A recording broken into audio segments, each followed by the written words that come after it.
Welcome back to This Day in Scottish History. I'm your host, Colin MacDonald. Today, we journey back to April 15th, 1746, to a windswept field near Dunrobin Castle in the county of Sutherland, where a short but decisive clash unfolded, one that would quietly shape the outcome of the final Jacobite uprising.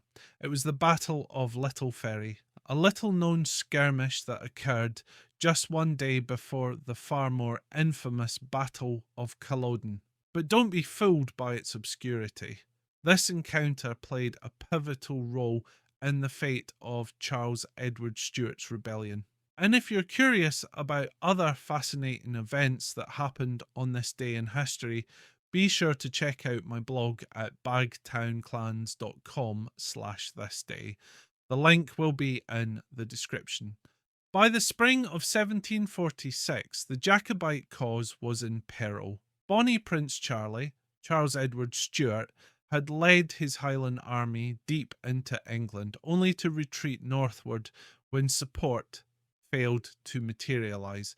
Now, government forces under the Duke of Cumberland were closing in. The final confrontation loomed on the moorlands near Inverness. Every man counted.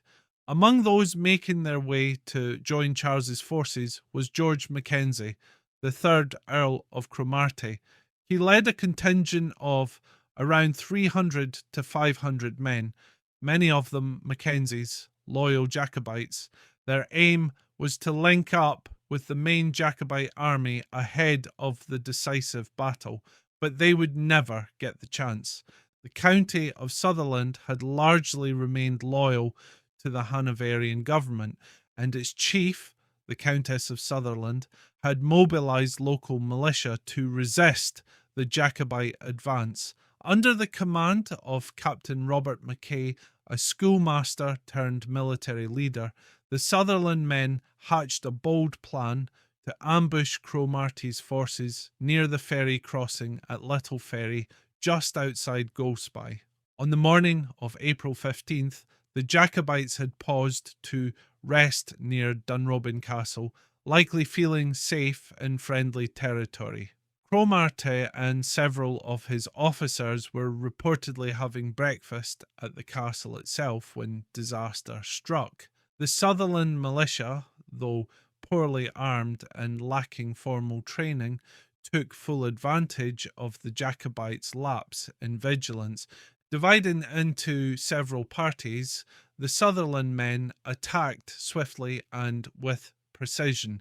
The Jacobites were caught off guard, and the result was chaos. Some tried to flee across the hills, others attempted to regroup. But without their commanders, the force fell into disarray.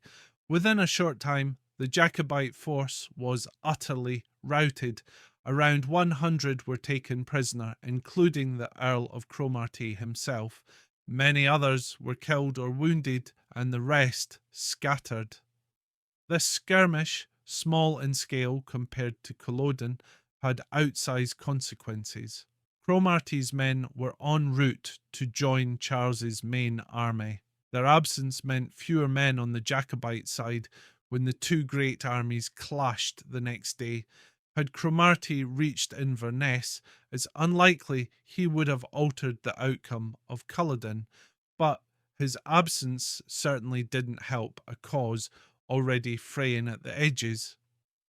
The Battle of Littleferry is often overlooked in the grand narrative of the 45, overshadowed by the tragedy and drama of Culloden, but for historians, it remains a fascinating case study in timing, local resistance, and how the smallest of battles can ripple through history. After the Jacobite defeat, Cromartie was imprisoned in the Tower of London. He narrowly avoided execution thanks to the intervention of his wife Anne, who reportedly pleaded his case with such passion that even King George II was moved to mercy. He was released some years later, but stripped of his titles and lands. Dunrobin Castle, which still stands today as one of Scotland's most picturesque stately homes, bear silent witness to that day's events. If its walls could speak, they would tell of the sounds of gunfire on the sea breeze and the desperate shouts of surprised men falling into captivity. So the next time you hear of Culloden, spare a thought for Littleferry.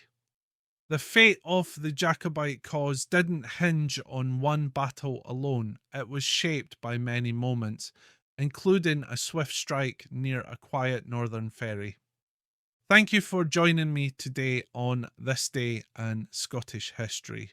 I hope you've enjoyed this tale of surprise attacks, local loyalty, and the overlooked skirmishes that shaped a nation. Don't forget to check out my blog for more historical events at bagtownclans.com/thisday.